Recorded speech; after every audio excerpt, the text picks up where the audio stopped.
வணக்கம் நண்பர்களே, நான் RS இந்திரா, வழக்கறிஞர், சென்னை உயர்நீதிமன்றத்தில் இருக்கேன்.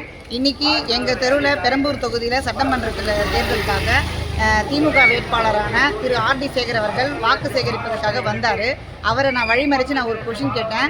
இதே தொகுதியில் நான் பிறந்து வளர்ந்ததுனால இந்த தொகுதியில் என்னென்ன பிரச்சனை இருக்குதுன்னு எனக்கு நல்லாவே தெரியும். அதன் அடிப்படையில் கடந்த 5 வருடத்துக்கு முன்பாக இவர் இங்கே வந்து ஓட்டு கேட்டார். அவரை நம்பி ஒரு சில பேர், நிறைய பேர் ஓட்டு போட்டு ஜெயிக்க வச்சோம். ஜெயிக்க வச்சதுக்கப்புறம் அவர் இந்த தொகுதி ஒரு முறை கூட வந்து எங்களை பார்த்து என்ன நடக்குது, என்ன நடந்ததுன்னு விசாரிக்கவே இல்லை. இதன் அடிப்படையில் வந்து பார்த்திங்கன்னா இன்றைக்கி நாங்கள் அவரை பார்த்து கேட்கும்பொழுது நான் இந்த தொகுதிக்கு நிறையவே செஞ்சுருக்கிறேன் அப்படின்னு மட்டும் சொல்லிட்டு போனார்.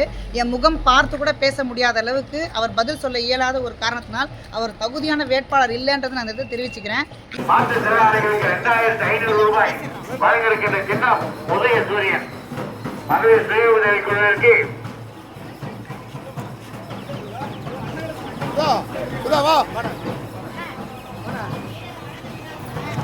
இது வரைக்கும் நீங்க 5 வருஷத்துக்கு முன்னாடி வந்தது கிடையாது.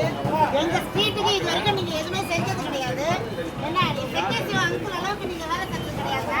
ஒரு வாட்டர் ஃபெசிலிட்டி கூட தண்ணி காவா தண்ணி வருது.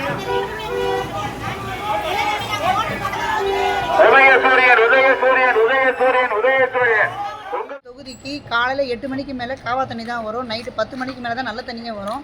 அந்த சொல்யூஷன் கடந்த 2-3 வருஷமாக நடந்துட்டுருக்கு. நாங்களும் போய் முறையிட்டோம். அதுக்கு எந்த ரெமெடியும் எங்களுக்கு கிடைக்கல. இதை தாண்டி இந்த ஏரியாவில் நிறைய பிரச்சனைகள் இருக்குதுன்றதை நாங்கள் நேரடியாக சொல்லியிருக்கோம். இது வரைக்கும் எந்த பிரச்சனையும் எங்களை சார்ட் அவுட் பண்ணதில்லை. அதை நேருக்கு நேராக நின்று கேள்வி கேட்கும்போது நீ யாருன்னு எனக்கு தெரியுன்றது மட்டும்தான் சொன்னார் தவிர ப்ராப்பராக பதில் சொல்கிறதுக்கு அவர்கிட்ட ஆன்சர் இல்லை. எனவே இந்த முறை பெரம்பூர் சட்டமன்ற தேர்தலில் வந்து தலைவர் தளபதி விஜய் அவர்களுக்கு உங்கள் பொன்னான வாக்குகளை விச சின்னத்திற்கு அளித்து மாபெரும் வெற்றி செய்ய வேண்டும் என்று தாழ்மையுடன் கேட்டுக்கொள்கிறேன். உங்க விஜய் நான் வர விசில் அடிக்க ரெடியா?